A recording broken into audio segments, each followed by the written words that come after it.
Whaftai lea tua o lea o whatau nui manuia lo tātou whamoe moe le nei aso. O lea tātou tāpua i lea tua. I o tātou tatalo. Whaftai lea tua ua tau no i whanua. Le lato i le vasa ma le lato i ala. O lau o ona o le teitai o lea tunuu. Whapea fo i le kapeneta ma le malo. Awa le whaatau nuina o le wha moe moe o le nei aso wa e si le fia. Wa mātou sauni a watu le vi inga i lau fio. Pei ta i mātou te mauti noa o mātou lava o tangata le ato toa. O mawhoina e whetalai e le mawhaia e mātou o na whaia o samea e au noa ma lau fio. Fio mai ala i lo wanganga, tau tolua ina le nei sa ninga o le awhai. Ia mātou langona fo i le awa i mai o lau fio le menei. Te le se vi inga o lo suafa e fo i atu o le atua. Ono Yesu ua la tuai la mātou te talo. Amen. Nai upu mai le tuspa ia o te whaitau inatu. Te iai le nei aso. Ma vea fo i whai mata i ala o whaamai moi.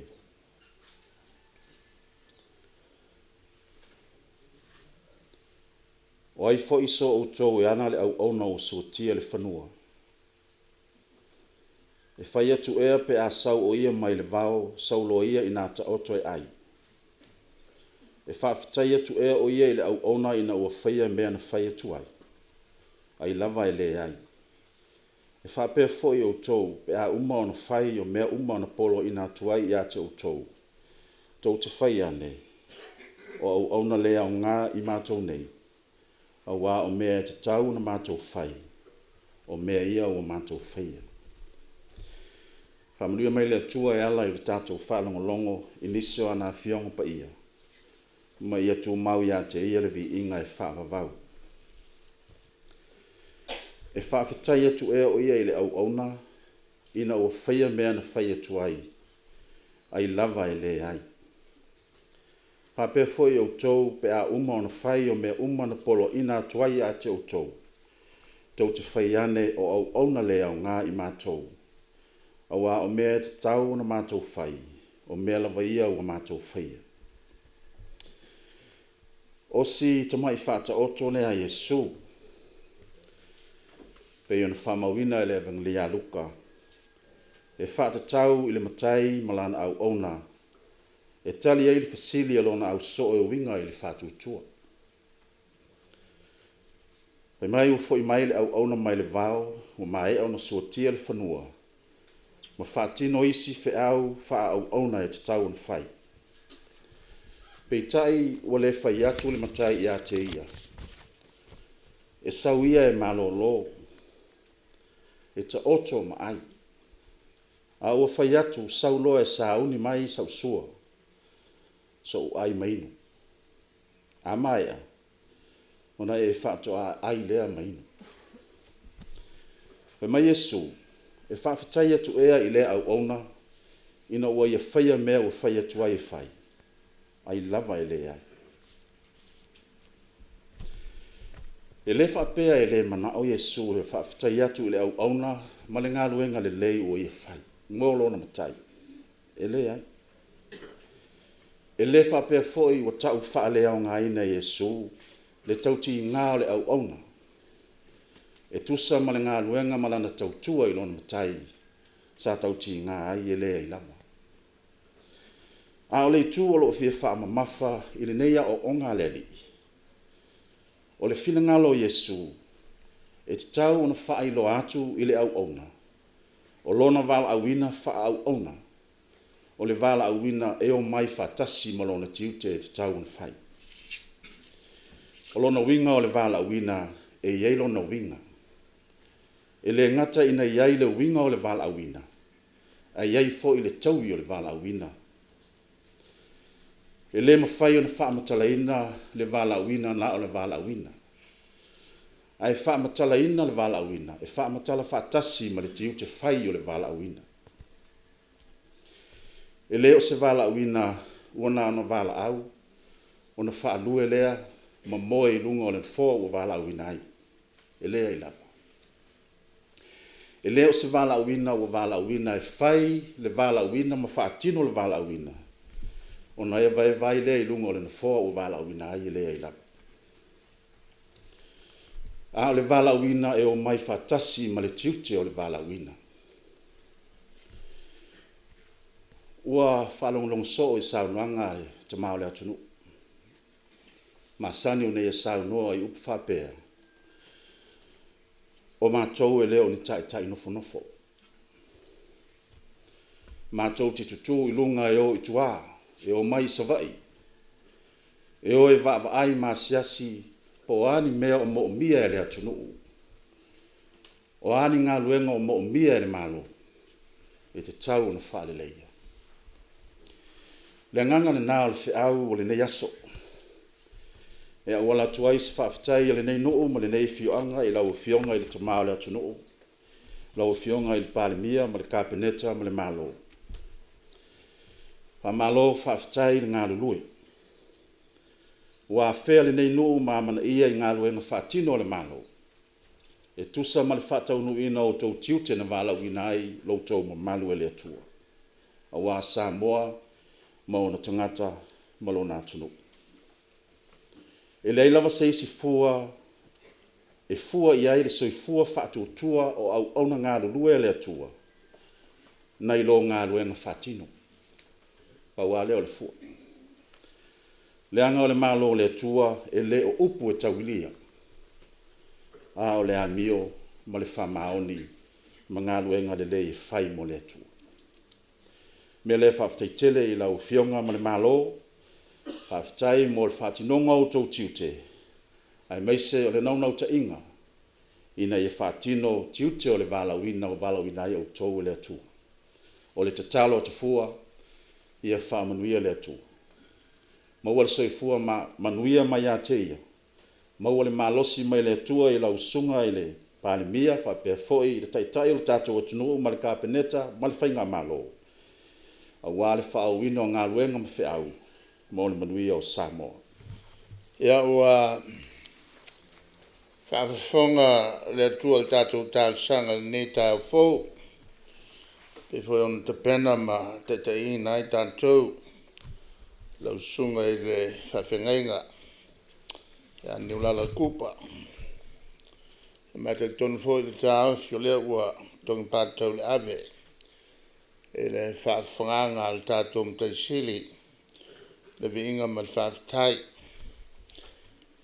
Wasa tawilo, le nei tāo pe tua mania, pe tai o le ua tau mai vana tiu I vana tau, alo o mua pelanga o le vana whau a whalau, le anga le lei. Whai pēo le tātou mtaisili le langi. Ia ma o la o toia sam fenta le tatu tao mlaso wala fio o tui fasina malala mtuatala ala tai o lu mtua ma upu ya toi loto a fio foi pa ia fal malo min stal kapeneta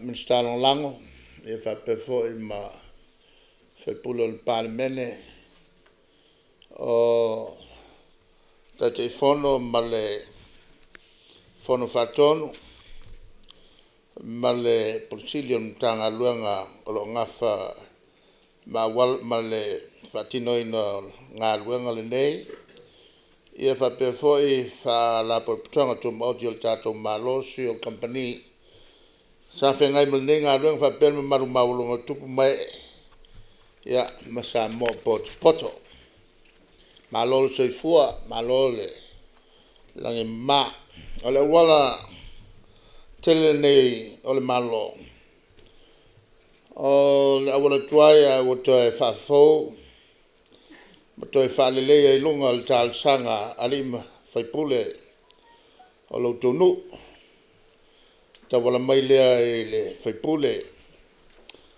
ina ia toe fia whale atili nisio vaenga la wala o whale tonu whaingatai ia whemalanga ina.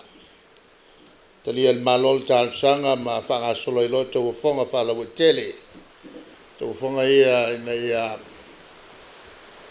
whai on whiliwhili ai se konkalate e le lei ma maulalo fo i tau. Man maloile o company le Fico Construction i le tau e ono se lau fitsfului wafe ta la ma la tu fatino ai loa le whalelei ato le awala i le umi 5 kilomita o le lautele 5 mita ia me le vaenga whataina e 5 mita le lautele e wilawa ne to ia i tātou i whamai o le koviti ia e le mpeilawa ona tāwhia ngā luenga whaawau o le tātou malo e so se awala e whengofia i malanga ina i lunga o wala tele. O lisi leo awala e whawawai ngā luenga al tātou tangata whai ngā luenga e kon kalate whai awala ma mawai nai se leni mo tausio la tu ainga pe on silfia o le tātou te a fia il koviti tele na tau fia ngā luenga ma to tele tangata whai ngā luenga o malolo fa malolo me se le vaenga lo tele leo tangata sesi mai mo mai uleni vale le fele mai ona tulanga ele marfia e fa pe foi me fale inga ma le anano business sa falangolango e tangata fe malanga a ua le mafai o lava foi tono tato tunu nei fal tali malo ma tangata ngā lulue ngā luenga fal tali malo ua fa malolo e a fio mai atu nu o lalangi e pitusilo na fiai e to tele o tunu o malolosi e pe o Amerika e le tele o lato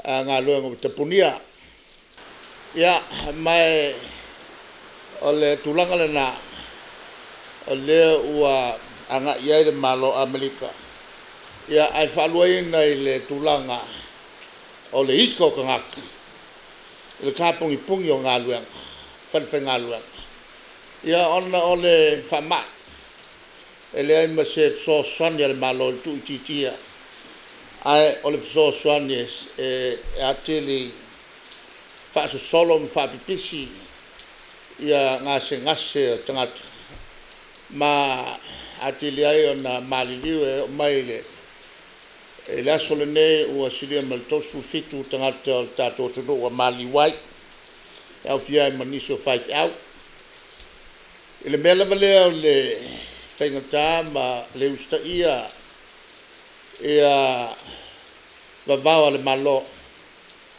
e tau o na tawhiofia le whio solo ia ma wha poto poto watili ai o na pipisi wha ma fia ai o tātou fo tangata i Amerika ale au atona na leo tātou vai atu iai ia tunu i whafo e awhia i fo mani usia la whanga o lea tau tawhiofi ai le malo ne mene i o whaamelawe to tele ai o tātou tangata i poto poto iai ona ua vai te mao ai o tātou tangata i whafo ua whaingata ona maua ngā luenga a le mele lea e whaawau pēr le tātou malo o lesi lea vaenga o fuafuanga ina e whaawau pēr na i ngā luenga nei e maua i pēr se leni a tangata whai ngā luenga e ngā lulua i konkalate ia mamwhai ona maua nai se leni a tali ai ia le teimi e mwhai ai ona maua le fo e fo ai le whamai le nei ma le lava ua vai atu iai e ono taunu mai a tātou tui a mata i le masin fo ona ua ngai atu i na whai ui ule le tūlanga o suenga sa whai ma o le maua tui nei o le vave baua fo le tong fitinga o la to mai mo to tala to ai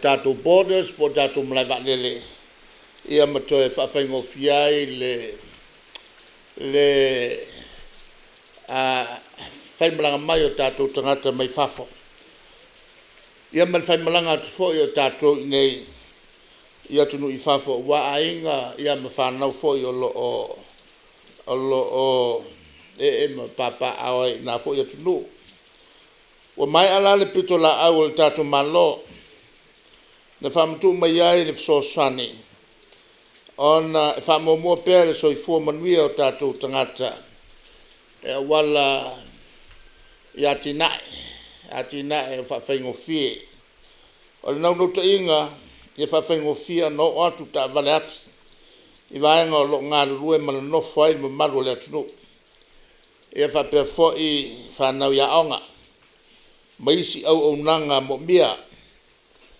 o le atu inatu le nei awala mal tantonunga o le afa ngai na mal tau ai maisi ai mo le saunga le mu mo le fol fa tai mal fa malo le pule fa mal malu ali mo fai pule le fianga nei afa nga solo le fausiena to fa fo mo to fa le leia o loto o wala mo fe malanga ina I tafua-tai I SAVAI'I nei wa mafua no ta o tafua-tai SAVAI'I nei ona le aso nafi na psilingia ya el autostala fa mai le tai o le si vaenga fa fai fo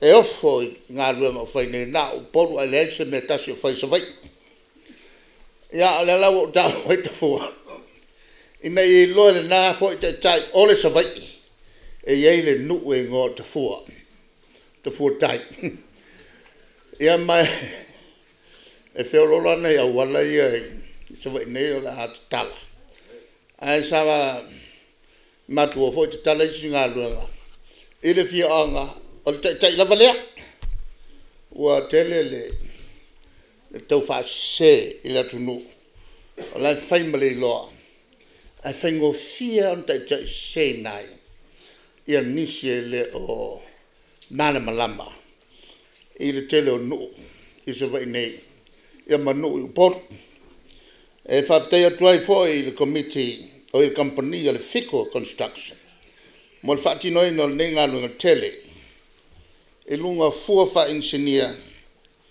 ia mai ainga sa fuafuaina mo le fausiaina mo le whaftai le minista o ngā luenga Martina tele whapel te whono mo le committee whaatonu ia whapefo I le pule ma le pulenga whilaua inga ia le lau ele mo le vaia ma le mata I tūle leo ngā luenga a wha solo le fausiaina I ona vaenga uma ia inga ma fuafa engineer ia wha moe pēr I le mana o tātou wuli tali mai I tātou tāsanga mo fuafuanga uma au manu le ne yasu I le whaatasi mai o le atua pulpuli te tele e manu iai mea tātou te whai soifua